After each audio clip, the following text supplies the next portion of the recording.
back to the channel on our continuing voyage to become better blues players. My name's Mark, and in this lesson we're going to look at some more really easy licks to play over a slow blues. In this lesson what we're doing is we're looking at a super easy technique for playing over the 4 chord. What do I mean by the 4 chord? Well, we're in the key of G today, so when we move to the C7 chord in our G chord progression, so here's a G, then when we move to the C7, we call that the 4 chord. Why do we call it the 4 chord? Because C is 4 notes away from a G.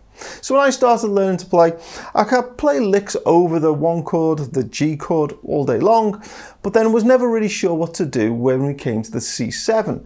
Wanted to play something a bit different, but didn't know what to play. So today's lesson, what we're going to do is we're going to play what we call box position 1 over the G7 chord, but then when we go to the C7 chord, we're going to play box position 2. I'll very quickly show you the difference. So box position 1 sits right under this chord here. So here's the G7, box position 1. And I'll go through all of these a lot slower at the end of the lesson, so if you're not familiar with them. And then box 2 would be this shape here. I'm actually not using all of box 2, I'm just using this little piece here. So when we're playing over that C7 chord, we're going to switch position and play there. Okay, so you want to hear what it sounds like in context? Here's an example with tab on screen, then I'll come back on the other side, pull the licks apart nice and slow, and we'll go over those scales and diagrams in a lot more detail. So here's our example.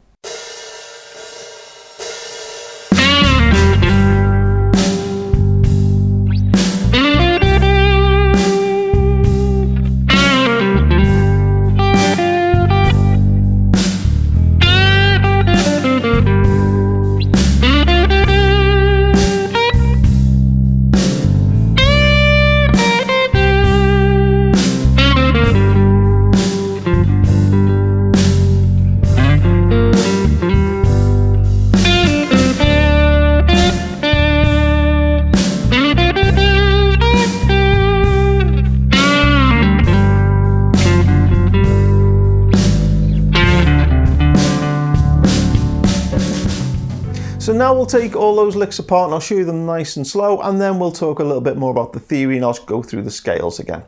But before we do, a little bit of housekeeping. If you'd like a free copy of the tab and all the diagrams to accompany this lesson, see the description below. My email address is there. Email me and ask for super easy slow blues. Next time I'm online, I'll simply reply and attach the PDF with all the lessons and tabs and everything else. Okay, so big thanks to the Patreon supporters who make all this possible. Over on Patreon, I have extra lessons and things. If you're interested in that, then again, see details in the description below. But the Patreon supporters, they get all the extra lessons, files for Guitar Pro, all of those kind of things, because they're the ones actually paid to keep the lights on around here. So here's lick 1 up to speed and then nice and slow. 1, 2, 3. And nice and slow. Lick 2, we're going to the C7 chord, so we're coming up to box position 2, and that goes like this. Nice and slow.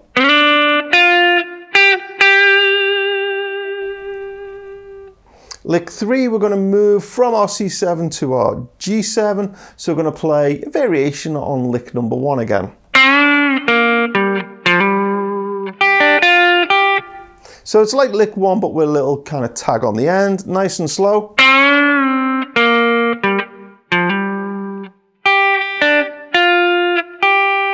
Now, if it's too difficult to get that little piece, because that's quite quick, you can actually just leave it out and just play the lick like this. And hold it, and that'll be totally fine. But I quite like it with that little tag on the end. Okay, then lick 4, still box position 1 because we're over the G7 chord. It goes like this. 1, 2, 3, 4. It's a little quick, I'll do it nice and slow. Notice this is just a bend and then a walk down the pentatonic. So other than that bend at the start, it's actually just walking down the scale. Lick 5, we're going to move to the C7 chord again, and we're going to play this.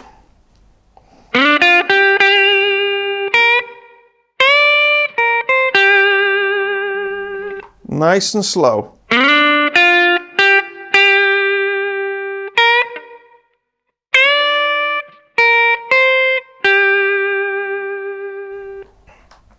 Okay, so having played box position 2 over that C7 chord, we're now going to go back to box position 1 for the G7 chord. That's lick 6, and that's going to go like this. 1, 2, 3. Okay, nice and slow.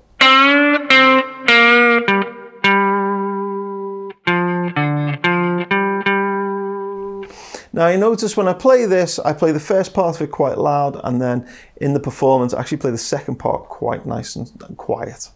Okay, lick 7 also over the G7 chord then goes like this. And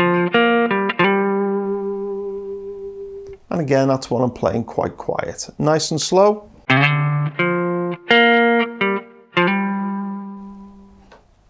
Okay, for lick 8, we're going to be playing over a D7 chord to a C7 chord, 1 bar of each. So what we're going to do is over the D7 chord, we're going to target this note here, because that's a D.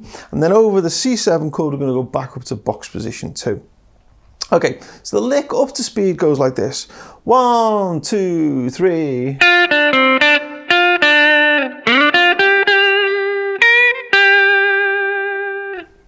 Okay, now I'll do that nice and slow.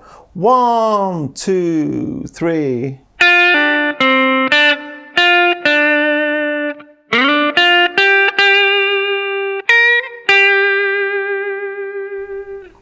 Lick 9 then goes up to box position 1, where we're going back to the G7 chord. It goes like this. 1, 2, 3. And nice and slow.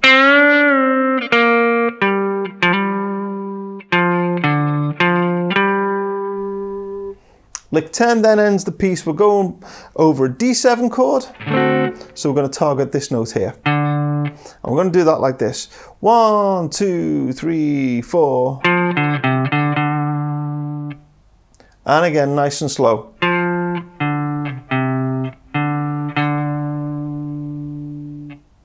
Okay, so that was all the licks. Now let's go through a little bit of the theory again, nice and slowly. In a 12-bar blues, we have the 3 chords. We have a G7, a C7, and a D7. And I always kind of found it a little difficult making our licks sound different for each of those, over each of those chords. And one easy little trick is that we can jump between this position here and this position here, over between the G7 and the C7. So box position 1 is this one here, and I covered this in quite some detail in the last lesson, but here it is nice and slow.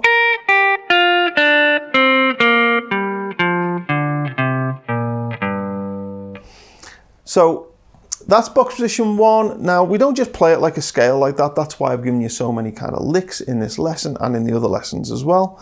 But we're really going to be focusing on this note here.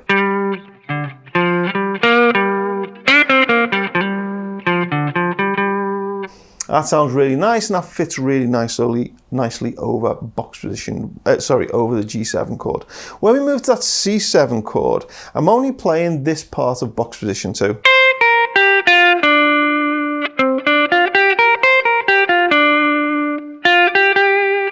And I'm really kind of dancing around this note here in box position 2.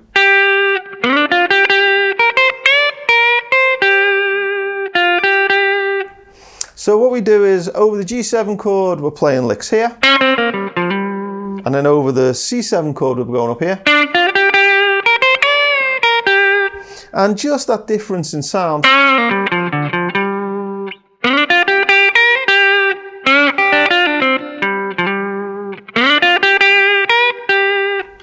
Just that difference between where we're playing and the type of the licks we play, it makes it sound different over the chords. When we then go to the D7 chord, I'm just targeting this note here, or that note there.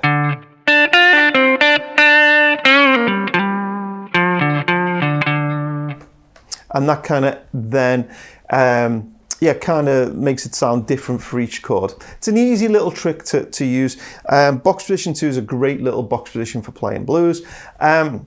I covered all the 5 positions of the minor pentatonic scale in a series I call the Blues in 5 Boxes. So if you're interested in this idea of exploring more of the boxes, check out that. There's some really easy lessons in there and a few more advanced ones as well if you go over to Patreon as well.